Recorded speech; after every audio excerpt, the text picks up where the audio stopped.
8 po ang grupo ng mangyan na karaniwang matatagpuan sa kapuluan ng Mindoro. 2 po dito ay ang tribo ng Buhid at ang tribo ng Bangon.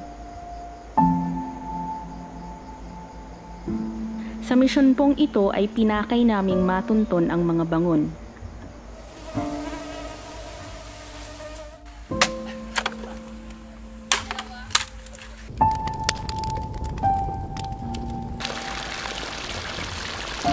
Sitio Linyama at Sitio Pawa sa Bongabong Oriental, Mindoro. Ito po ang mga lugar na natunton ng aming grupo sa aming paghahanap sa kanila.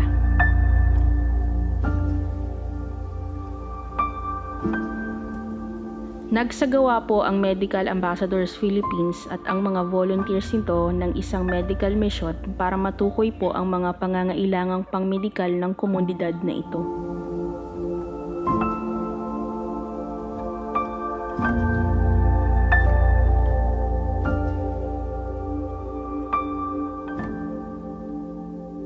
Ang pangunahing pangkabuhayan po nila ay ang pangunguha ng saging at mga lamang lupa katulad ng gabi, kamoting kahoy at luya. May sarili po silang lengguwahe at iilan lang po sa kanila ang nakakaintindi at nakakapagsalita ng tuwid na Tagalog. Pakilala po kayo. Pakilala. Pakilala po.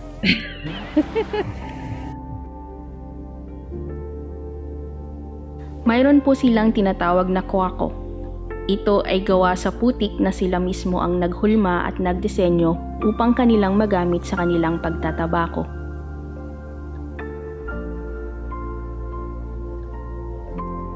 Naniniwala po sila na si Adan ay Diyos. Wala po silang konsepto ng langit, impyerno, espiritu at kaluluwa. Wala rin po silang ideya kung ano ang Biblia, ang kwento ng paglikha, at kailanman hindi pa po nila naririnig ang pangalan ni Hesukristo. Ito po ang aming natatanging motibasyon. Ito po ang nagtutulak sa amin kung bakit namin gusto silang maabot.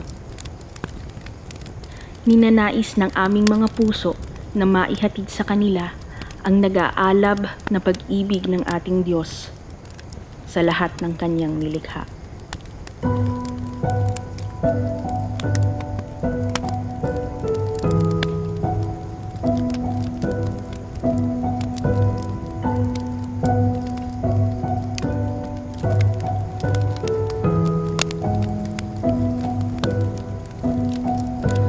And the break of